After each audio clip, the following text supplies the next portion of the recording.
que el paciente esté cómodo con el profesional, ¿sí? Bien, durante la entrevista se han obtenido datos accesorios que son de gran utilidad en la confección de la historia clínica, ¿sí? Significa de que aparte de que nosotros le brindemos la información al profesional para que el paciente realice la consulta, el profesional va detallando en la historia clínica esos datos, ¿no? Esos datos accesorios que son importantes. La historia clínica es un documento, debe ser escrito con letra clara, correcta redacción, ¿sí? Para que se entienda, para que lo puedan entender quienes lo requieran. Estos datos están amparados por el secreto médico. Vamos a pasar, ya salimos de lo que es la anamnesis, ¿sí? Los datos brindados por el paciente. Pasamos al examen físico. Esto también tiene que estar registrado en la historia clínica, ¿sí? ¿Qué es? Aquí vemos ya las maniobras semiológicas básicas, ¿sí? Es una inspección, una percusión, una palpación, una auscultación del paciente. Acá ya el profesional revisa al paciente de manera física, ¿no? ¿Cuáles son los primeros datos? Estos datos también los puede colocar dependiendo de la institución, en la historia clínica, por ejemplo, una enfermera o un enfermero, ¿sí? ¿Por qué? Porque primero se ven los signos vitales, pulso, respiración, tensión arterial, ¿sí? El estado de conciencia, lucidez, orientación en el tiempo y en el espacio. Luego de estos se sigue un orden topográfico, sea por órgano o por aparato, o sea, se comienza a anotar los datos surgidos también del examen de cabeza y cuello, se sigue por el tórax y así sucesivamente, ¿no? El aparato respiratorio, circulatorio, abdomen. Aquí vemos nosotros cómo y por qué era importante ver, estudiar o repasar por lo menos el sistema de nuestro cuerpo humano, porque de esta forma vamos a poder interpretar los exámenes físicos que realizan los profesionales y las vuelcan en la historia clínica. Luego del examen físico obtenemos un diagnóstico. Aquí el paciente ya es revisado por el profesional, entonces el profesional obtiene un diagnóstico sindrómico. ¿Qué quiere decir? Esto es un diagnóstico previo, ¿sí? ¿Qué pasa? Previo es un parecer, una orientación a lo que el profesional considera que tiene ese paciente. Puede ser que solicite estudios o exámenes, ¿no? Entonces, una vez solicitado esos exámenes y con los resultados, ¿sí? El paciente regresa al profesional con todos los resultados, puede ser tomografía, radiografía, ecografía, análisis de laboratorio, ¿sí? Depende del examen que el profesional solicite, es para llegar a un diagnóstico etiológico y anatómico, ¿sí?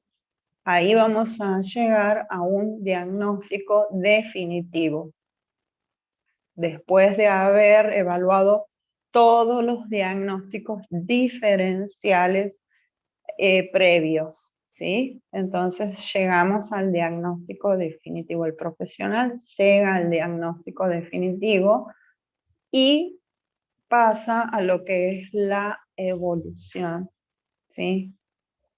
Ya, digamos, quedan registrados todos los datos, todos los cambios de síntomas, los signos de transcurrir. Esta historia clínica también tiene que tener en cuenta que son registros de pacientes verticales y horizontales, ¿sí? Quiero decir, paciente que va a una consulta externa, ¿sí? O bien paciente que está hospitalizado, ¿sí? Luego del diagnóstico definitivo, el profesional realiza el tratamiento, las indicaciones y bueno, y después se registra la evolución, ¿sí? De ese paciente. Ya una vez que el paciente tiene la solución a su problema de salud, ¿sí? El profesional brinda el alta. Cuando el profesional brinda el alta, hay por distintos motivos y es importante tenerlo en cuenta porque en los trabajos prácticos que nosotros vamos a ver, tienes distintos métodos de alta, como por ejemplo, ya efectuado el diagnóstico, el tratamiento, se ve la evolución del paciente, el paciente es dado de alta.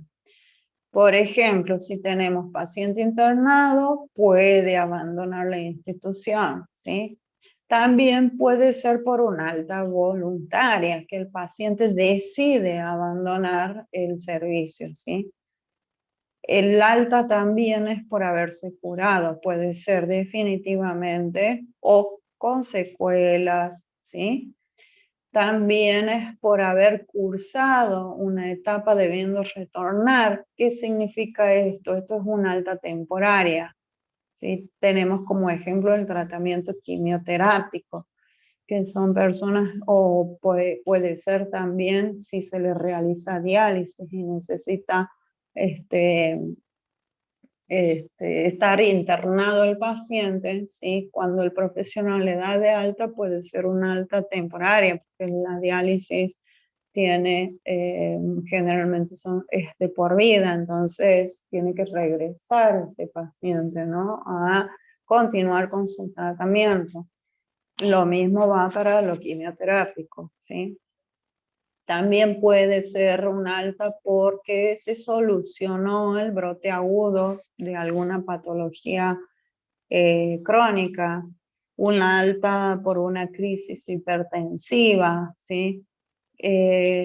Por condiciones de proseguir que, por ejemplo, un paciente ingresa con una infección, es internado, es tratado por antibióticos, ¿sí? Antibióticos intrahospitalarios. Y de pronto el profesional le da el alta para continuar su tratamiento en su domicilio. Eso también puede suceder, ¿sí? Puede ser un alta por fallecimiento. Y bueno, todo esto debe ser adaptado al paciente ambulatorio según el caso. El alta lo da exclusivamente el profesional, ¿no? Según el caso de cada uno de los pacientes. Bien, la epicrisis. La epicrisis, o sea, es el resumen de la historia clínica, ¿sí? El resumen de la historia clínica es el informe de la patología actual del paciente, ¿sí? Con todos los antecedentes. Tiene que, en la epicrisis, aparte de ser un resumen, también tiene que estar volcado lo que fue el tratamiento para el paciente, los resultados del examen, ¿sí? Los más relevantes, digamos, toda la información de la historia clínica en la epicrisis a modo de resumen, pero los más relevantes. Con esto se cierra la historia clínica. La epicrisis en muchos casos es solicitada por las obras sociales, ¿sí? Como las historias clínicas son privadas, confidenciales, la historia clínica no abandona el establecimiento, no abandona la institución, ¿sí? no se la puede entregar en mano a nadie, salvo que se la solicite de manera legal. Por ejemplo, se realiza una copia fiel del original y el original queda siempre en la institución, ¿sí? Hay obras sociales que solicitan la historia clínica para la cobertura de un tratamiento específico, por ejemplo, ¿no? Pero con brindar una epicrisis de ese paciente es suficiente. Entonces, en estos casos son muy útiles las epicrisis. Si bien es cierto, se cierra la historia clínica con la epicrisis, pero esto no quiere decir que el paciente cuando regrese tengamos que hacer otra historia clínica. No, volvemos a esa historia clínica porque seguramente el paciente puede venir por otro tipo de consulta, ¿sí? Esto estoy diciéndolo con respecto a las instituciones donde tenemos múltiples especialidades en cuanto a los profesionales, ¿sí? Entonces, se reanuda la historia clínica, pero siempre la epicrisis es necesaria. Una vez dado de alta el paciente, realizar la epicrisis para poder luego brindar la continuación de información. De manera individual lo vamos a hacer cada uno al trabajo, ¿sí? De manera independiente, no en equipo.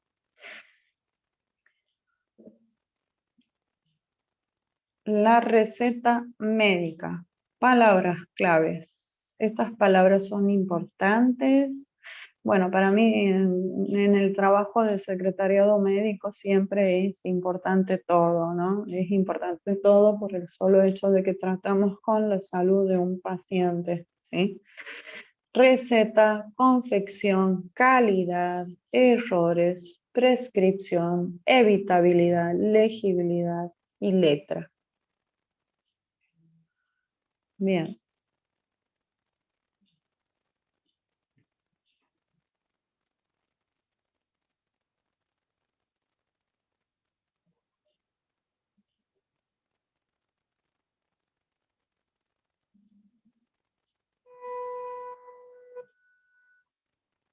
La receta adecuada. Una receta adecuada responderá a los criterios cualitativos, ¿no? En la que se enmarca la prescripción racional de un fármaco. ¿Y cómo se consigue esto? ¿Sí? Es cuando el profesional bien informado, haciendo uso de su mejor criterio, prescribe al paciente un medicamento bien seleccionado, en la dosis adecuada, durante un tiempo determinado, apropiado y al menor costo posible. Ahí volvemos a ver la parte socioeconómica del paciente. Nosotros tenemos que brindar el servicio de salud al menor costo posible, pero que este producto de salud sea correcto, ¿sí?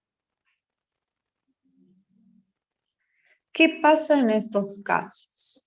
Bien, tenemos la receta 1, la receta 2. Aquí tenemos 4 ejemplos de recetas, ¿sí? Si nos ponemos a observar, si bien es cierto, son letras de médico que parecieran que es un electrocardiograma en algunos casos, por ejemplo, ¿sí? En las farmacias, ya en estos casos, solicitan al paciente, ¿sí?, regresar al médico para que dé una indicación de la manera correcta. Aquí vamos a ver dos ámbitos profesionales, ¿sí?, que no es que entran en competencia, pero que sí tienen conocimiento, sobre todo tratándose de fármacos, tanto el profesional médico como el profesional farmacéutico. Si bien es cierto que el profesional farmacéutico puede leer estas recetas y ya interpretar qué es lo que el médico solicita, El profesional no debe por qué realizar una receta como estos casos, ¿no? Porque se supone que en las recetas el paciente tiene que tener conocimiento de qué es lo que le está indicando el profesional. De esa manera le damos seguridad al paciente. Entonces, si vemos aquí, por ejemplo, en esta receta, ¿sí? Yo puedo interpretar